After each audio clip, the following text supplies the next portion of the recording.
爭啲唔記得。有像這似聽見這顆心的血色，回味着你像昨日這夢似的話，你給我的竟不是愛情，是你說從來無人像我在做盡傻事，竟然仍然認真對這玩意，為何從前愛得極度容易，將來和誰再講這段趣事，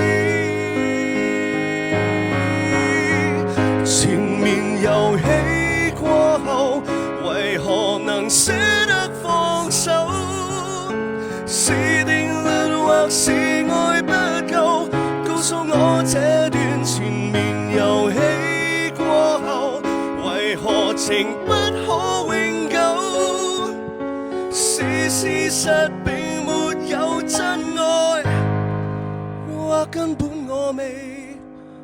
看透。大家啲聲 OK 嘛？